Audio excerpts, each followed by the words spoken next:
বালিলেচা কালী দেৱালয়লৈকে আহি এই ঐতিহাসিক কালী দেৱালত মাৰ চৰণত সেৱা জনাইছোঁ, ৰাইজৰ আশীৰ্বাদ বিচাৰিছোঁ, দেৱী মাৰ পৰা আশীৰ্বাদ বিচাৰিছোঁ যাতে দেৱী মাৰ কৃপাত ৰাইজৰ আশীৰ্বাদত এই আগন্তুক নিৰ্বাচনত মই সফল হ'ব পাৰোঁ, নলবাৰীবাসী ৰাইজৰ হৃদয় জয় কৰিব পাৰোঁ, তাৰ কাৰণে আশীৰ্বাদ বিচাৰিছোঁ।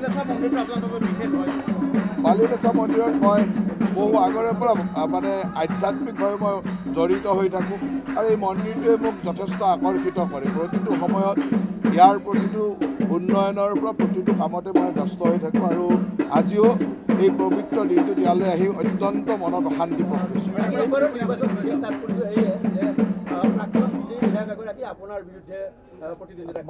মই প্ৰতিদ্বন্দ্বী সদায় প্ৰতিদ্বন্দ্বীৰ সম্পৰ্কে মোৰ ক'বলগীয়া নাই, কিন্তু নিৰ্বাচনত যেতিয়া প্ৰতিদ্বন্দ্বিতা কৰোঁ তেতিয়া প্ৰতিদ্বন্দ্বী সেই হিচাপে চিন্তা কৰিব লাগে। কিন্তু নলবাৰীবাসী ৰাইজক যোৱা 5টা বছৰ যিমানখিনি সেৱা কৰাৰ সুবিধা পাইছোঁ, মই বিশ্বাস ৰাখোঁ যে ৰাইজে এইবাৰ হিয়া উজাৰি আশীৰ্বাদ। এটা পবিত্ৰ ধৰ্মানুষ্ঠানত আছে আপুনি, আপোনাৰ যদি আপুনি আগন্তুক সময়ৰ বাবে আপোনাক নলবাৰীবাসীয়ে আপোনাক দিয়ে, বিধায়কৰ দায়িত্ব দিয়ে, আপোনাৰ কেনেকুৱা ধৰণৰ পৰিকল্পনা কি আছে আগন্তুক?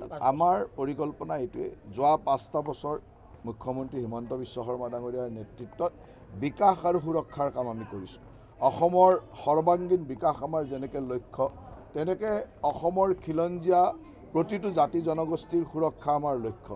গতিকে বিকাশ আৰু সুৰক্ষাৰ কাৰণে যি কামেই কৰিব লগা হ'ব, নলবাৰী সমষ্টিৰ কাৰণেও সেই কাম কৰিব লাগিব, অসমৰ কাৰণে কৰিব লাগিব আৰু প্ৰতিটো জাতি জনগোষ্ঠী যাতে সুৰক্ষিত হৈ থাকে, আগ্ৰাসনৰ পৰা মুক্ত কৰি ৰাখিব পাৰোঁ, কোনো আগ্ৰাসনকাৰীয়ে যাতে আমাক নিষেধ কৰিব নোৱাৰে তাৰ কাৰণে কাম কৰিব লাগিব আৰু সেয়া আমাক কামৰ দায়িত্ব বুলি ভাবোঁ আৰু দেৱী মাৰ ওচৰত তাকে আশীৰ্বাদ বিচাৰোঁ যে আমাক সকলোকে শক্তি দিয়ক যাতে এই ধৰণৰ অপশক্তিৰ বিৰুদ্ধে কাম কৰিব পাৰোঁ।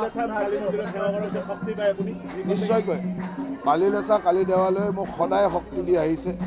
প্ৰতিটো সময়তে যেতিয়াই শুভ কামলৈ যাবলৈ ওলাওঁ এই মন্দিৰত সেৱা জনাওঁ আৰু মন্দিৰৰ দেৱী মায়ে যথেষ্ট শক্তি দিয়ে, যি শক্তিৰে মই আজিলৈকে এই স্থানলৈ আহিবলৈ সক্ষম হৈছোঁ।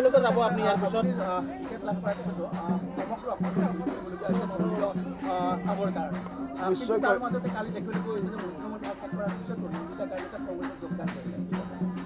এইবিলাক থাকিবই। নিৰ্বাচনৰ প্ৰাক মুহূৰ্তত বিভিন্নজনৰ বিভিন্ন ক্ষোভ অসন্তুষ্টিৰ বহিঃপ্ৰকাশো হ'ব আৰু কিছু ক্ষোভ অসন্তুষ্টিৰ প্ৰশমনো হ'ব।